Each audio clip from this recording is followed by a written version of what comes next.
I believe that has been my fundamental belief about organizations is that the leader of an organization has more responsibility to the organization than to any individual. So we have to be really honest with ourselves and say, who are the people that we need to survive, and who are the people that we can at least temporarily let go.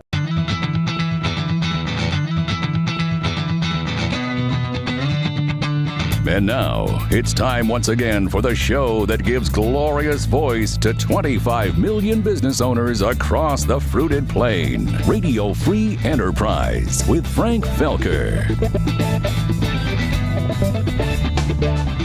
Thank you, Dude Walker. Yes, indeed, I am Frank Felker. Welcome back to Radio Free Enterprise. My guest today is David Belden of ExecuVision International. David, welcome to the program. Glad to be here. You know, you and I have known each other for a long time, and we've had a number of laughs here or there. We've had a couple of cries together as well. But in today's interview, we're going to be talking about a very serious subject, so we may have a little bit of a hard time trying to keep the atmosphere light. Probably we can throw in a couple of stories, war stories from the past that'll help with the levity level.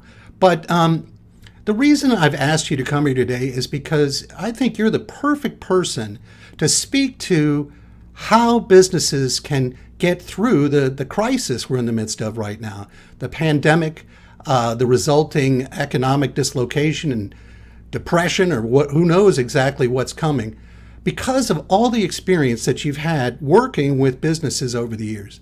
Now, I normally do not start out asking my guests to talk about their backstory. But I think it's important in this case so that people understand the experience that you've had and, for lack of a better phrase, why they ought to listen to what you have to say today. So if you would, talk a little bit about your background prior to becoming a business coach, if that's the right word, an executive coach and consultant, and then up through the many years you've had and all the companies you've worked with, please. Well, to begin with, I am a child of the 60s, and I, at a very young age, 17, I started university and got bored with it, and 6 months later dropped out, and actually hitchhiked around the United States for a while, and while I was still 18, decided to go to Europe. So I moved to Copenhagen, Denmark when I was 18. My first job was as a dishwasher in a luxury hotel restaurant for 85 cents an hour. And somehow I ended up running companies. It was not my plan or intention, it was simply something that happened. I seem to have an innate disability or inability to say no. So when people ask me if I could do something, I always said yes, and then tried to figure out how to do it. During that time, I eventually went to work for a very large international company, a global company based in France, and through them had the opportunity to do several international startups and 3 major international turnarounds. So I got to travel and live all over the world. I spent 30 years abroad altogether. Lived in 3 countries in Europe and 2 in Asia, and worked in another 25 or 26 countries altogether. So my role has always been to identify the problem. No one ever asked me to turn around a company that was doing well. So it was always a crisis situation, and I had to get in and figure out what was going on and lay out a plan, build a team, and get out of there again as quickly as possible. So a turnaround would typically take anywhere from 2 to 3 years. Startups would take anywhere from 6 months to a year.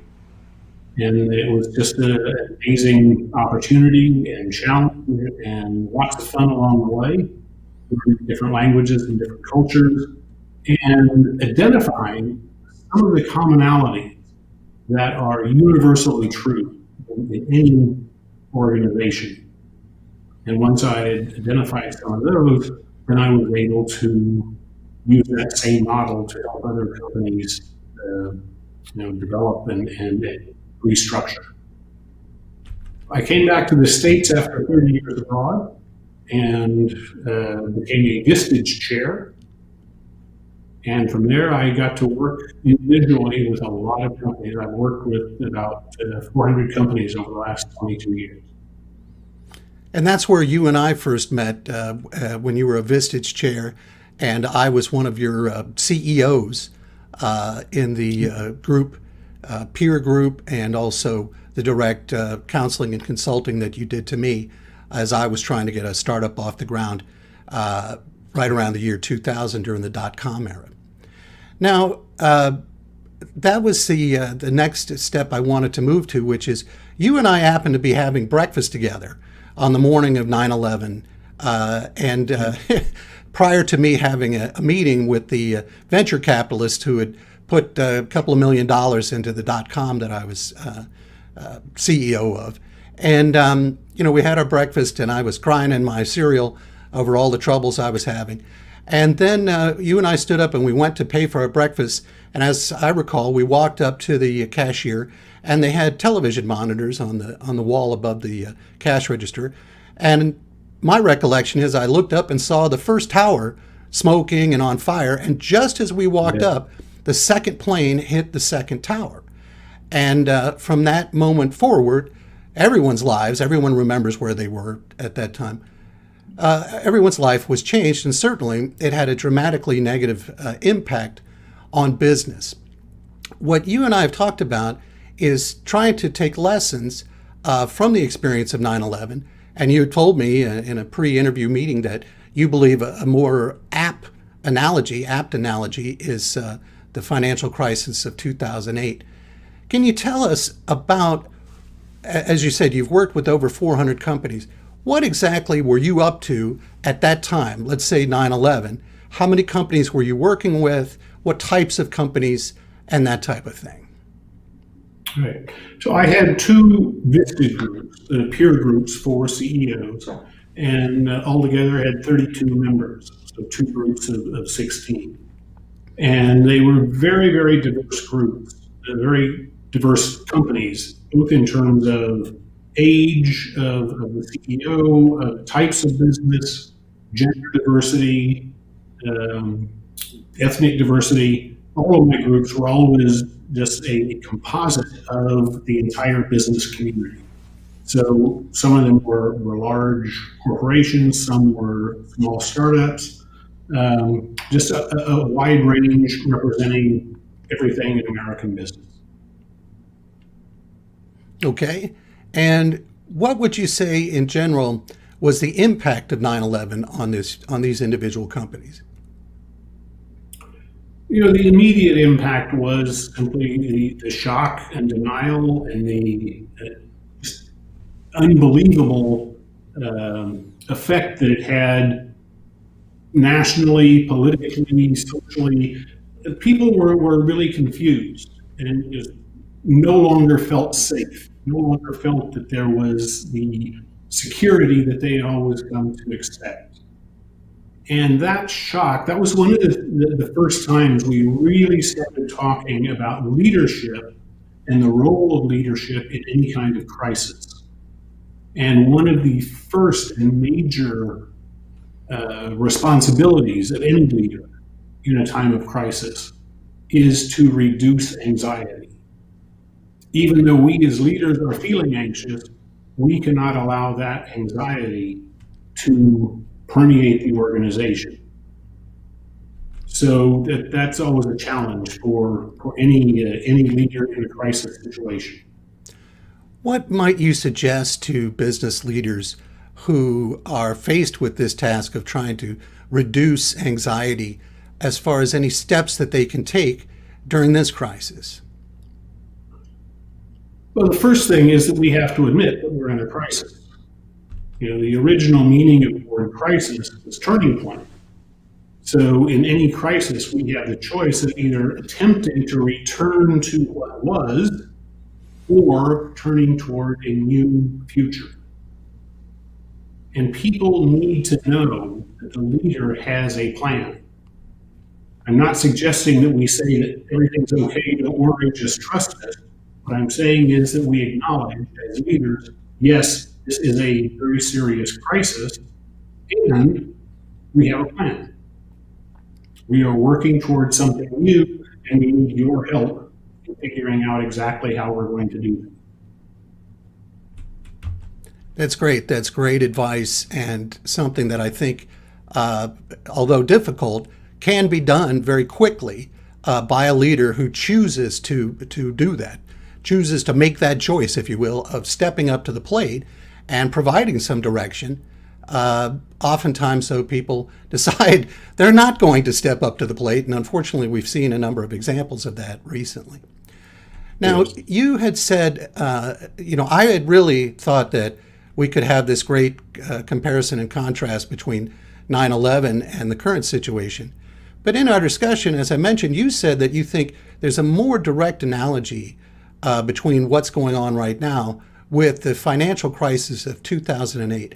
Let's start with why you believe that's the case. Well, 9/11 was a very American event. It was very specific to America. It had devastating impact for a short time, and we recovered quickly from it. There was some leadership, there was some direction forward, and people felt that things were being taken care of. The economic collapse of 2008 was global. It was the entire world economy that suddenly collapsed. It was an incredibly serious situation. And the stock market was halved in one day. And suddenly we had to adjust to this new reality. It required that every company immediately begin to look at their foundations. At that time, I had 32 message members. We all got together and started talking about what needed to be done. Every company did the same thing. They reduced staff, actually got rid of people they didn't need, because when times are good, we always keep people on. It's easier to keep people on than to fire the people who aren't really producing. So every company had these people, got rid of them, got really back to core business, got really focused on what business are we really in? What is it we actually do? What service do we provide that people still need? And then we consciously made an effort within the group to transfer all fixed costs to variable costs. So for example, one of the companies in my group had 8 people in their marketing department. At the end of 2008, when we really started getting serious about this, he reduced that to just one person in the company managing outsourced marketing. So one person to manage outside resources, which then became a variable cost, where he was only paying for what he was actually receiving. All companies did that in 2008 and 2009. That's why we had a jobless recovery. When the economy started to improve, companies realized they didn't need nearly as many people in their organizations. And that is exactly what is going to happen now. Well, let me. Jobs are such an important topic in the mix here. Yeah. It's so difficult to let somebody go, whether it's good times or bad. It's a human connection or disconnection and breaking. You and I both know how difficult it is to let somebody go, whether it's a layoff or firing or what have you. That's something, as you mentioned, this is something that leaders today, business leaders, have to face up to. They may have to make job cuts on a large scale. It's so hard. What sort of advice would you offer to someone who is facing a decision like that? So the first thing to recognize is that profit covers a wealth of sin. So when we are doing well, every organization keeps people on who don't really belong in the organization. And it's simply easier to keep them than to have these serious conversations and to let people go. So the first thing that happens in a crisis is we look at all the people who know don't really belong in the organization, they're not really contributing, and we let them go. And then we have to look seriously at people who we can actually do without. Even though they're high producers, they are loyal and everything else. And we have to make a really serious decision. I believe, that has been my fundamental belief about organizations, is that the leader of an organization has more responsibility to the organization than to any individual. So we have to be really honest with ourselves and say, who are the people that we need to survive, and who are the people that we can at least temporarily let go? And those are gut-wrenching and horrible decisions to have to make. That's what keeps us awake at night. That's what makes leadership so difficult. The true leadership is making sure that the organization survives. That makes a lot of sense. Your commitment, your responsibility is to the organization first. I know there's a lot of layers to that onion of human resources and legalities and so forth of letting somebody go. But is there anything in particular that somebody, a boss, a leader should keep in mind when they're having that human transaction with somebody they're letting go? So the tone of voice they should use, the approach, trying to be fair. What is just one thing or whatever you got that can make it a little bit easier for both people on either side of that conversation? Well, one of the things depends, of course, on the situation. If this is a situation where you are actually doing a reduction in force and you are actually letting several people go, when I had to do that in the turnarounds that I did, I brought all of those people together. And that might be 10 people. And I would explain to them why they all would be let go. It was not about them individually. It was not that they weren't good people and that they weren't competent. It was simply the organization could no longer afford to have them on board. And that was never easy. It was the worst thing that we do as leaders, and it was necessary. And I actually found that most people accepted that quite well. I mean, people would ask, why me? Why not someone else? And I was honest with them and said, the other people were keeping have some skills and some experience that you don't have. And we need them in the organization right now. And at the moment, we simply can't afford to have you here. That's great advice. Another point you brought up is getting the leader to, and through their organization, to focus more finely on what is their actual mission, what does this business do, and so forth. Paint a picture for us of what does that mean? If you could give an example, you don't have to name names, of a certain company or a certain industry that might have strayed a little bit from the straight line of what they're supposed to be doing, and then how they got that turned around and got themselves better focused. Yeah.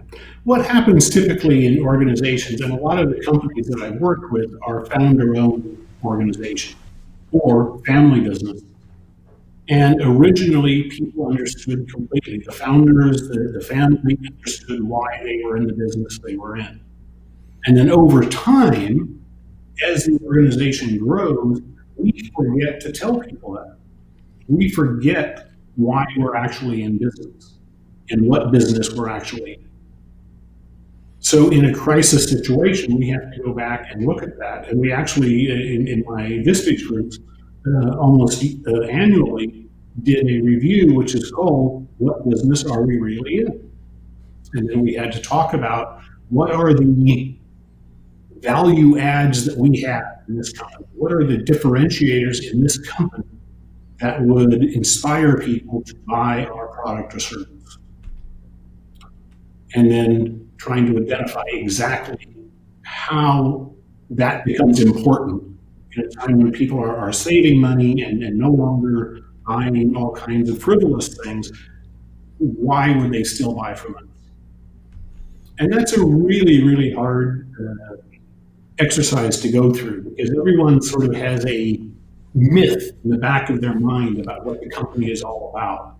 And they've forgotten that, first of all, they haven't really defined it, and secondly, other people in the company have no idea that that myth exists. Now, can you explain? I understand what you just said, but how does that help during a time of crisis? How is that beneficial for the organization at that time? The most important thing in any company at any time is that people have clarity of vision. What is this company about?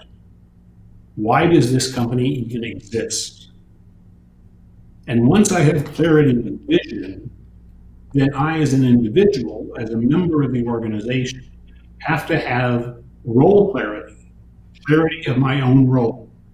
I have to have a line of sight from what I do every day to the actual vision the company is trying to accomplish. Otherwise, I know that I'm busy and I'm doing a lot, but I don't know if it has any effect. In times of crisis, when we get really, really specific about the mission that we're on, this is what we're trying to accomplish, and this is your role in accomplishing this. We enlist people's enthusiasm by giving them that clarity. It's amazing. In the 400 companies I've worked with, several thousand executives, it is amazing how many of them don't know what is expected of them.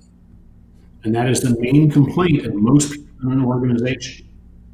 I'm not sure exactly what we're trying to do here. I work really hard every day. I don't know if it has any positive effect on the company or not.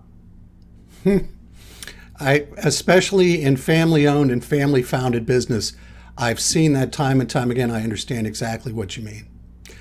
I want to come back to the idea of downsizing and outsourcing, more specifically outsourcing. I love the expression you used, which was converting as many fixed costs as possible to variable costs. And I just want to make it clear that fixed costs is something you're going to have to pay every month, no matter whether you sell $1 worth of goods or services. And variable costs go up and down in alignment with sales, generally speaking. So clearly, if you outsource marketing, for example, if you're having a really hard time, well, you just stop, those contracts or whatever it is you're outsourcing. What are other areas where somebody could reduce overhead, fixed cost, and so forth? Something, let's say, like their plant and equipment or overhead insurances. Is there any other area where you can find low-hanging fruit where you can cut costs? Yes, absolutely everywhere. So I've looked at organizations, and I say that there are only two things we ever have to think about. One thing is process. Do we have a good process?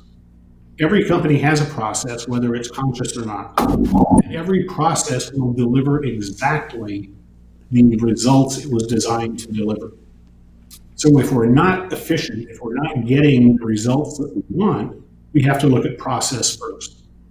And in times of crisis, we tend to look at every single process in the company and say, is this necessary? Is it productive? Are we doing it in the most efficient way? Could we outsource this?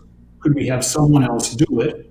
Could artificial intelligence help us? Could machine learning help us? Could we use Mechanical Turk? Could we have some other company do it for us at a lower level? Could we hire a contractor to do it rather than have an employee do it? So that's the first piece of it, is to look constantly at every single step in your process, do workflow analysis, and eliminate all of the repetitive work that's being done. And I did that in turnarounds. That was the first thing we always had to do. So the first thing is to really get that focus down to, are we doing only the essential work? And then we find that, okay, we have some people here that we can actually let go. Maybe we can hire them as contractors, but we're not going to have them as a fixed cost any longer. Now, what this then flows out to is we don't need as much real estate. We don't have as many people. We don't need as large an office as we used to have. Is there anything we can do with extra office space we have? Do we actually need the company? Now, one of the things that's happening in this crisis is that people are now working remotely. For years, companies have said, we can't have people work remotely because we need them in the office. We need them be able to check on what they're doing. And we don't actually trust they will put in 8 hours a day if they're not here. Right. And now we're finding that it doesn't matter if they work 8 hours a day, as long as they deliver the product and the results that we need. So we start looking again at, so what do we actually need in the office? Do we need this much office space? Inc. Magazine just did a survey of people who have been working remotely, and 72% of them said they did not want to come back to the office the way they had been before. This is going to, again, have far-reaching effects on the real estate market, the restaurants, the coffee shops, the everything, mom and pop businesses, the bodegas, the cleaners, the dry cleaners, all of those small ancillary businesses that support people working in offices is simply going to disappear.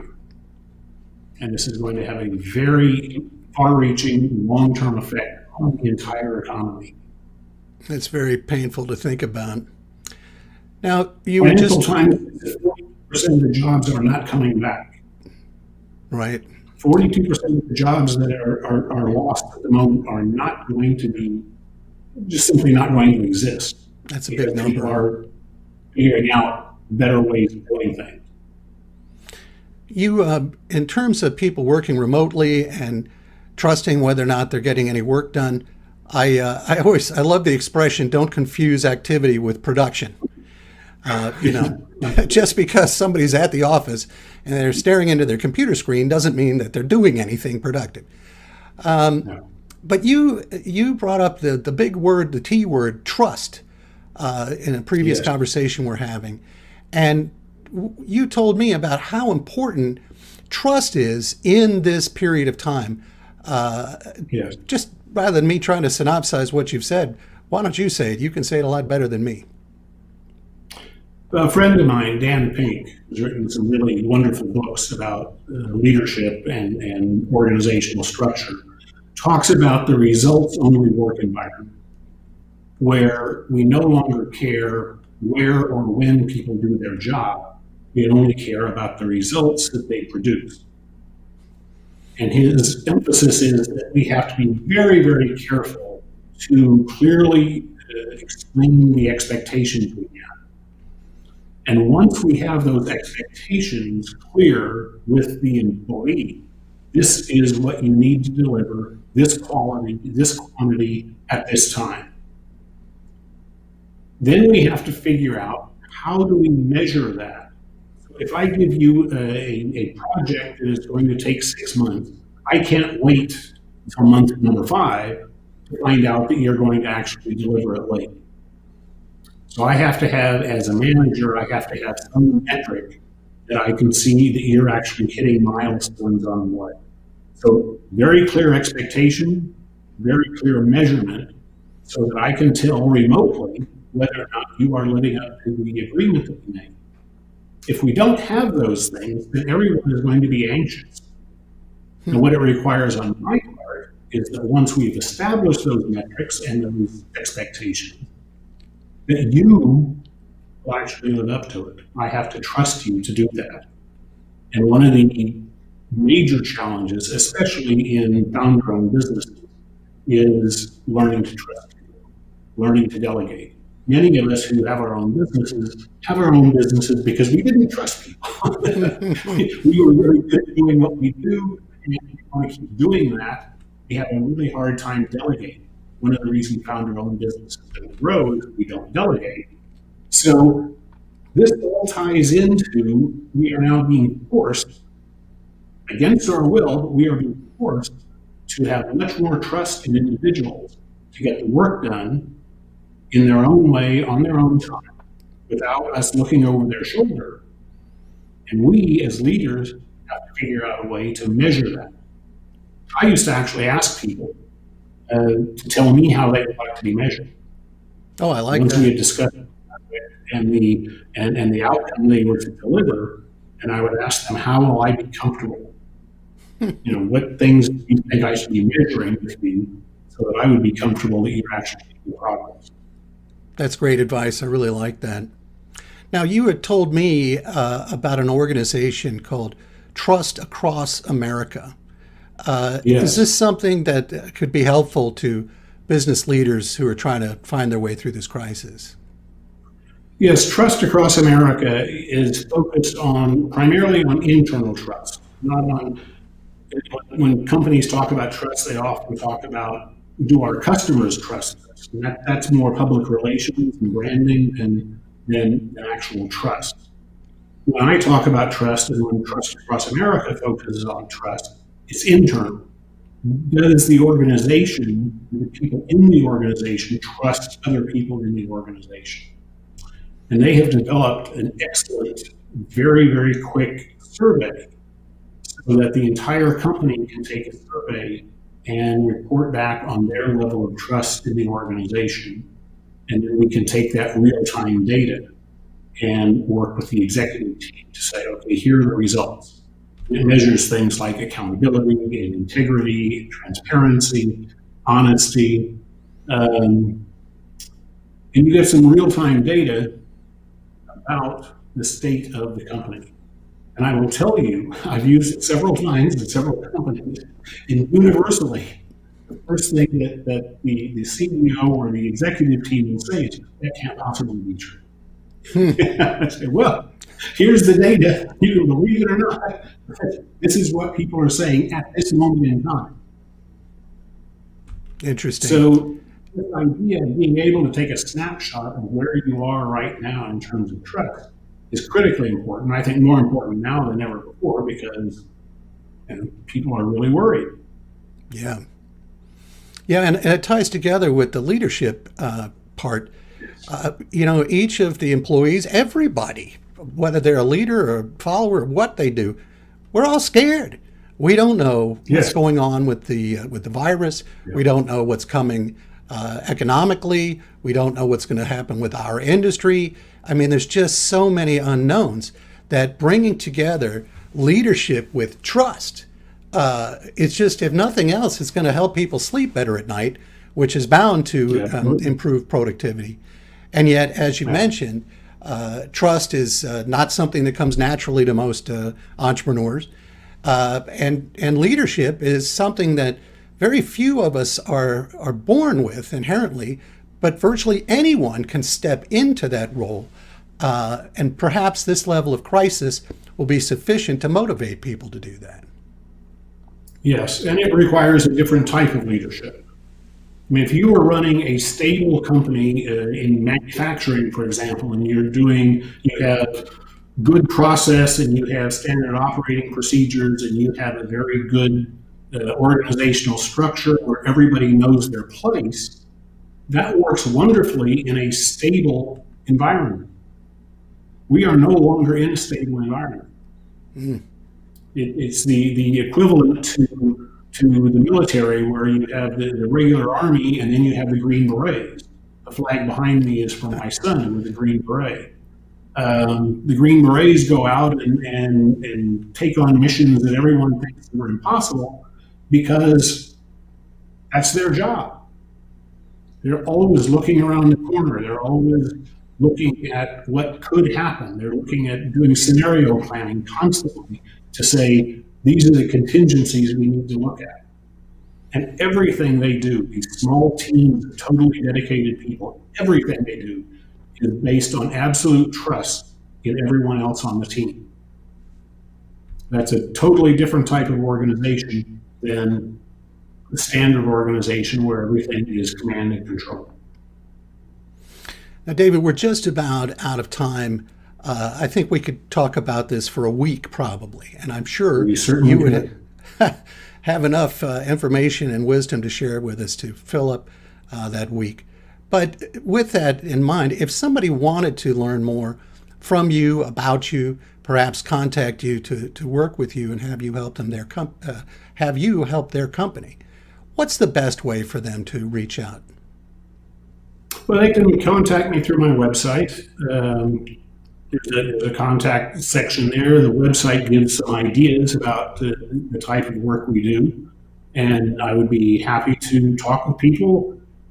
For me, what is most important at this stage of my life is working with companies that are truly focused on transformation, where they realize that something massive and important has to change, and helping them think through what that actually means, both for the senior executive team and for employees. So I would be happy to talk with people who are interested in that. Let's have a chat and see where it goes from there. I will put a link to your website in the show notes for viewers and listeners. Goodness only knows where you may be watching this or listening to this. I will place the link anywhere and everywhere that it's available, but otherwise you can go to ExecuVision.com to find David's website. Now, I'd like to wrap up with this. You were a tremendous help to me as the CEO of a .com, a venture-backed company during the crisis of 2001 and before 9/11. And many people could benefit from that as well during this time. I mean, we just mentioned working with you, but whatever. There are a lot of people who may not want to take that step, but still could benefit from coaching and having being involved with a peer group and so forth. How could either coaching and or peer group membership help somebody during a crisis like this? We all need people who are outside of our own sphere of influence. And especially the higher up you are in the organization, the more important it is to have someone who is helping you see what you're doing. I was a member of a peer group before I became the chair of one. And as a member, the most important thing that I ever learned from them was how I showed up to other people. I thought that I was making a certain type of impression, and my peers told me that that was not true. And they helped me understand that I was not communicating as effectively as I could have been because I was, in their view, a bit too arrogant. A bit too what? A bit too arrogant. Oh, I see. Mm-hmm. So, having someone actually hold up a mirror, having someone ask you what if, having someone work with you around not knowing what to do, but helping you understand why you're not doing it. Almost all of the people that I've worked with know what they need to be doing. They're just not doing it. So having someone on the outside helping hold you accountable is a tremendous advantage. Without a doubt. And I recall that accountability and that outside perspective I got in spades, not only from you, but also from my peers in the group. So I do think, and although it's not generally free or even inexpensive to join a group like that, it could well be the best money a founder or leader in the business world could invest right now. Yes, absolutely. David Belden, thank you so much for joining me today. Thanks, Frank. I really enjoyed having a chance to talk with you. Thanks again to David Belden, and thank you for joining us. Until next time, I'm Frank Felker saying, I'll see you on the radio. Forgiving your entrepreneurial sins with a gentle wave of his microphone, here's Frank Felker.